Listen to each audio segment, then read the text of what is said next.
चलिए अब है हमारी एक्सरसाइज 5.3 का क्वेश्चन नंबर 1। क्वेश्चन 1 में क्या बोला है, find the sum of the following AP.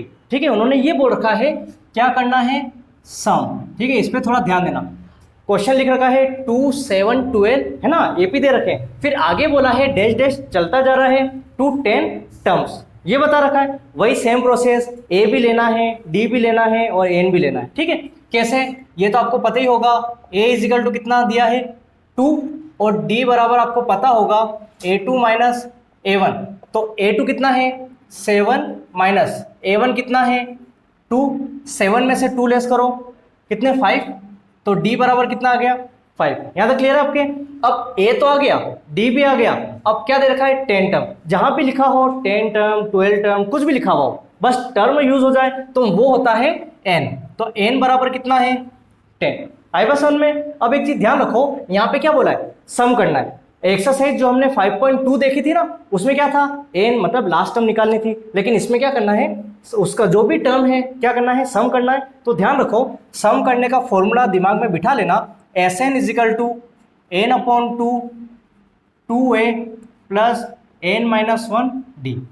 आगे बात समझ में। सम करने का फॉर्मूला क्या होता है, S N is equal to N upon 2 A plus N minus 1 D. ठीक है, अब फॉर्मूले आप पुट करते चलो। कितनी टर्म चाहिए 10, तो n की जगह आप क्या लगा दो 10 लगा दो, है ना। तो n कितना है 10 है, तो 10 डिवाइडेड बाय 2, मतलब जो जो आपको दे रखा है लिखते चलो।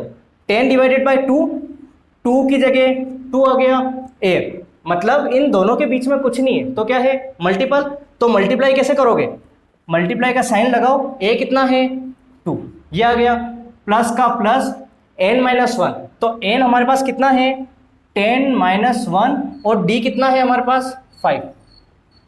आगे बात समझ में। ठीक है, ये हो गया।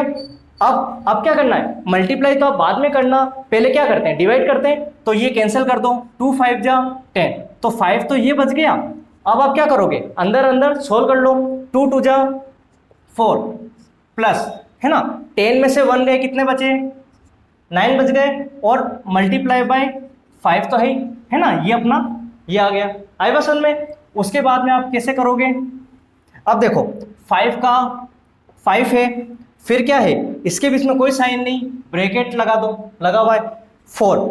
फिर आपको पता होगा बोर्डमस रूल में क्या होता है, मल्टीप्लाई सोल्व होगा पहले, तो 4 का तो 4 लिख दो। ऐसा मत कर देना कि 4 + 9, वो नहीं कर सकते। क्यों नहीं कर सकते, क्योंकि पहले मल्टीप्लाई सोल्व होगा, है ना, मल्टीप्लाई है इसलिए। तो 4 का 4 प्लस 5 9 जा 45, ये आ गया। आई बस समझ में। 5 का तो 5, क्यों, क्योंकि इसको हम क्यों चलने दे रहे हैं, पहले क्या सोल्व होता है ब्रैकेट, है ना, ब्रैकेट सोल्व कर रहे हैं। अब आप देख लो 45 प्लस 4 कितना होता है 49, ब्रैकेट की जगह आप मल्टीप्लाई लगाओगे ना तो भी चलेगा। ठीक है, अब क्या करना है 5 मल्टीप्लाई बाय 49 ऐसे लिख दो, बात तो बराबर है। मल्टीप्लाई कर लो, 5 9 जा 45 का 5, है ना, 4 लगे, 4 5 जा 20 और प्लस 4 24।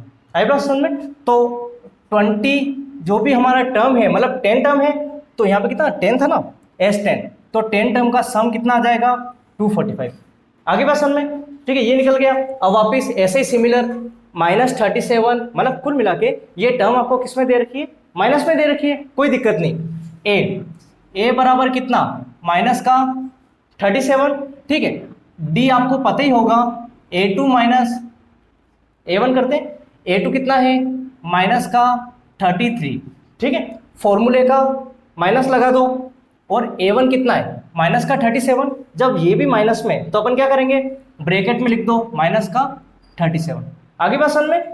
फिर माइनस का 33 माइनस माइनस प्लस और 37 का 37। अब आपको पता होगा एक प्लस और एक क्या है माइनस, तो माइनस ही होगा। 37 में से 33, 4 5 6 7 कितना 4, तो ये बच गया 4। आई बात समझ में। और बड़ी डिजिट प्लस की तो प्लस का 4, और ये हमारा क्या आ गया डी आ गया प्लस का 4। ठीक है, अब एन कितना है, एन हमें गिवन है कितनी टर्म 12 टर्म, तो एन कितना हो गया 12 हो गया। सम करना है तो फॉर्मूला क्या लगता है, S N is equal to N upon 2 A plus N minus 1 और क्या आ जाएगा डी आ जाएगा। ठीक है, कौन सी टर्म है 12 टर्म, तो n की जगह क्या लिख दो 12 लिख दो, इजिकल टू यहाँ पे भी n है तो कितना 12 डिवाइडेड बाय 2।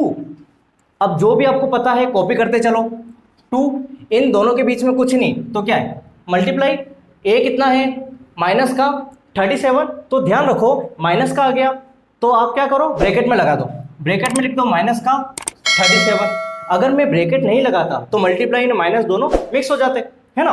फिर देखो प्लस n माइनस 1, n कितना है 12, तो 12 माइनस 1 और d कितना आ गया हमारे पास 4, वो ये ब्रैकेट क्लोज। आई बात समझ में। अब देख लो अंदर तो आप बाद में सोल्व कर देना, इसको कैंसिल कर दें, 2 6 जा 12, तो 6 का 6। अब क्या करना है मल्टीप्लाई, ब्रैकेट खोलना है, प्लस माइनस माइनस 37 को 2 से करो, 7 2 जा 14 का 4 1 3 2 जा 6 प्लस 1 74। आई बस समझ में। प्लस का प्लस 12 में से 1 गए कितने बचते हैं 11, तो 11 ये हो गए और ये मल्टीप्लाई में, तो मल्टीप्लाई बाय क्या कर दो 4 कर दो। आई बस समझ में। मतलब कुल मिला के बोर्ड मास का रूल है, पहले क्या सोल्व करते हैं ब्रैकेट, फिर डिवाइड होता है, फिर मल्टीप्लाई, है ना, ऐसे करके। 6 का 6 चलने दो। अब माइनस तो है, इसको मत देखो, प्लस माइनस नहीं देखना, मल्टीप्लाई है तो पहले सोल्व, मल्टीप्लाई को कर दो माइनस 74, प्लस का प्लस 11 4 जाओ 44। आगे बात समझ में, ठीक है। अब इसके आगे कैसे करें, 6 अभी सोल्व कर ही नहीं सकते क्योंकि ब्रैकेट ओपन करना है, तो 6 का 6 चलने दो और ब्रैकेट में आप ऐसा लिख सकते हो, एक प्लस है और एक क्या है माइनस है, तो क्या होगा माइनस होगा। जैसे ही मैंने माइनस किया कितना 30 बच रहा है, और वो भी किसका माइनस का, क्योंकि बड़ी डिजिट माइनस की है। और आपको पता होगा कि ब्रैकेट का मतलब मल्टीप्लाई होता है, तो भले मल्टीप्लाई में मत लिखो, रहने दो। 6 को 3 से 18, और 0 का 0 और प्लस माइनस माइनस, तो कितना आ गया माइनस 180।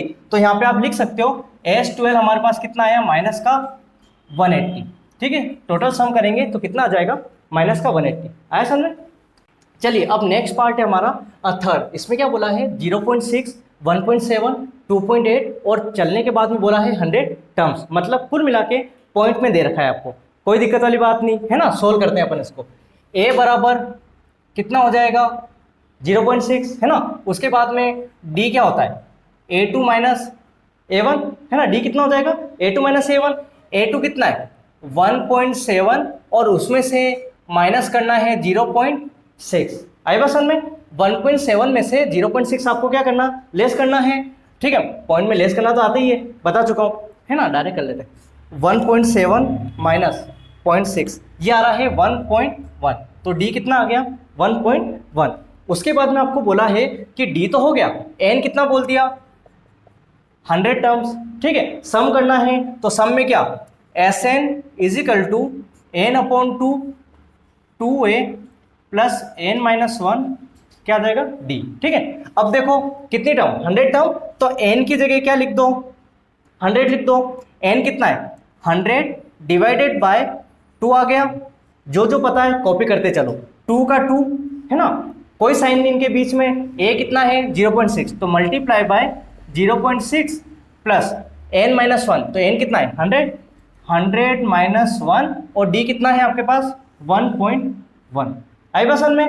अब आपको क्या करना है बाहर इसको कैंसिल कर दो, 2 5 जा 10, 0 का 0 तो 50 आपके पास ये आ गया। अब एक चीज़ सुनो, पॉइंट को मल्टीप्लाई नॉर्मल डिजिट से करना है, तो पॉइंट को तो क्या करो इग्नोर कर दो एक बार। 6 2 जा 12, तो 12 अपन ने यहाँ लिख दिया और 1 डिजिट से पहले पॉइंट, तो 1 डिजिट से पहले पॉइंट, मतलब लास्ट वाली जो डिजिट है ना 1 उससे पहले पॉइंट लगा दिया। प्लस 100 में से 1 गए कितने हो गए 99, और यहाँ पे कितना मल्टीप्लाई लिख देते हैं अपन इंटू 1.1। आई बस में 100 में से 1 गए 99 इंटू 1.1 है ना। उसके बाद में 50 का तो 50 आ जाएगा, आपको इसका कुछ नहीं करना है क्योंकि पहले क्या सोल्व करेंगे मल्टीप्लाई, तो 1.2 आ गया प्लस का प्लस।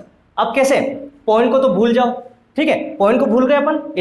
11 को 99 से मल्टीप्लाई करना है, 11 9 जा 99 का 9 हासिल कितने 9 लग गए, 11 9 जा 99 और 9 कितने होते हैं, ठीक है 108, तो 108 आ गया और 1 डिजिट से पहले पॉइंट तो अपन ने यहाँ लगा दिया। आई बस समझ में। एक बार चेक कर लेते हैं, 99 इंटू 1 99 इंटू 1.1 108.9। आई बस समझ में। ठीक है, क्या किया मैंने 11 को मल्टीप्लाई 99 से किया तो 1089 आ गया, और 1 डिजिट से पहले पॉइंट तो 1 डिजिट से पहले पॉइंट। ठीक है, अब अपन आगे सॉल्व करते हैं।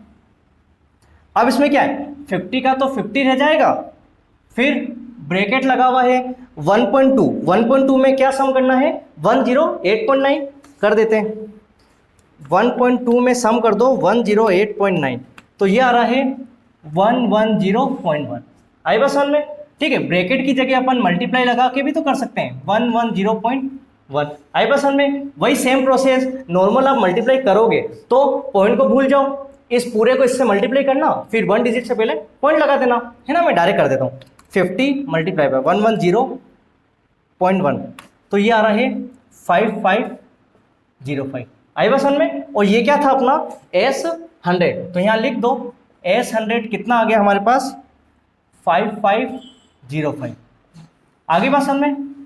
ठीक है, अब ये तो हो गया हमारे पॉइंट में आंसर। ठीक है, पॉइंट में था मतलब क्वेश्चन। अब ये क्वेश्चन किस में है अपोन में, कोई दिक्कत वाली बात नहीं। ध्यान रखना अगर अपोन में है, देखो यहाँ तो क्या नॉर्मल आंसर आ रहा है तो ठीक है कुछ नहीं कर सकते, लेकिन ये किस में अपोन में है। जब भी आप आंसर निकालो नॉर्मल आ जाए तो अच्छी बात है, नहीं तो पॉइंट में नहीं निकालना। स्टार्टिंग कहाँ से हुई अपोन से, तो आंसर भी किस में आ जाएगा अपोन में आ जाएगा। ठीक है, देखो a इजिकल टू कितना 1/15 और d is equal to a2 minus क्या हो जाएगा a1। a2 कितना है 1/12 और माइनस a1 कितना है 1/15। आई बस समझ में? ठीक है, क्या करना है अपन को a2 कितना है 1/12 और a1 कितना है 1/15। जब भी ऐसा केस आ जाए एक तरफ अपॉन ये भी अपॉन बीच में क्या माइनस, तो क्या लेते हैं एलसीएम लेते हैं, रफ फर्क अपन यहाँ कर लेते हैं। अब सुनो कितना है, एक तो 12 है और एक क्या है 15, 2 6 जा 12, 15 का 15, 2 3 जा 6, 15 का 15, फिर 3 बन जा 3, 3 5 जा 15, 5 बन जा 5। देख लो 5 3 जा 15, 15 2 जा 30, 30 2 जा 60, तो एलसीएम कितना आ गया हमारे पास 60। 12 के टेबल में 60 5 टाइम, 5 को 1 से करो 5 माइनस 15 के टेबल में 60, 15 4 जा 4 को 1 से करो 4, तो 5 में से 4 लेस करो कितना बचा 1, और नीचे कितना आ रहा है 60, तो d कितना आ गया हमारे पास 1/60। अब क्या निकालना है, पहले तो दे रखा है आपको n कितना 11, फॉर्मूला लगा दो Sn is equal to n/2 2a plus n minus 1 और क्या आ जाएगा d। आई बस में n कितना है देख लो 11, तो 11 डिवाइडेड बाय 2 a कितना दे रखा है 1/15, तो मल्टीप्लाई बाय 1/15 कर दो प्लस n कितना है 11 माइनस 1 और d कितना आ गया 1/60, तो 1/60 अपन ने क्या कर दिया कॉपी कर दिया। ठीक है, अब देखो ये कैंसिल नहीं हो रहा है, नहीं हो रहा है रहने दो मत करो, ऐसा मत करना समय तो पॉइंट में लियो, पॉइंट में दिक्कत आएगी है ना, तो अब रहने दो 11/2 रहने दो। फिर आपको दिख रहा है मल्टीप्लाई, अगर कैंसिल होता तो कैंसिल कर देते, नहीं हो रहा है कोई दिक्कत नहीं, ऊपर ऊपर मल्टीप्लाई 2 को 1 से करो 2 और नीचे कितना आ गया 15 आ गया है ना, प्लस 11 में से 1 लेस करो 10 हो गया इंटू 1/60। आई बस में मल्टीप्लाई है तो आपको पता होगा 0 से 0 क्या हो रहा है कैंसिल हो गया, क्लियर है आपके 0 से 0 कैंसिल हो गया। अब अपन यहाँ देख लेते हैं, अब क्या 11/2 तो कॉपी कर दो, ठीक है, अभी तो क्या नॉर्मल अपन को लिखना है तो 2/15 भी क्या करो कॉपी कर दो, ठीक है, प्लस अब ये हट चुका है भाई 1 को 1 से करो कितना होता है 1 ही होता है, और नीचे कितना आ रहा है 6 आ रहा है। आगे बात समझ में, अब आप चाहो तो एक और, ये तो वर्किंग नोट 1 हो गया, सेकंड कर लो कितना है 15 और 6, 15 और 6 को मैं करता हूँ 2 3 जा 6, 3 5 जा 15, 3 बन जा 3, 5 बन जा 5, 5 3 जा 15, 15 2 जा 30, तो एलसीएम कितना आ गया यहाँ पे 30 आ गया है ना। ये तो कॉपी कर दो 11/2, 15 के टेबल में 30 कितनी बार 2 बार, 2 को 2 से करो 4 प्लस 6 के टेबल में 30 5 टाइम, 5 को 1 से 5 आ गया, फिर 11/2 तो अपनी जगह पे ही है, पहले ब्रैकेट सोल्व कर लो 4 और 5 9, मल्टीप्लाई लगा दें अपन, लगा दो मल्टीप्लाई 4 और 5 9 9/30। अब आपको दिख रहा है ये कैंसिल हो रहा है तो कर दो 3 3 जा 9, 3 1 जा 3 और 0 का 0। आई बात समझ में? अब कुछ कैंसिल हो रहा है क्या?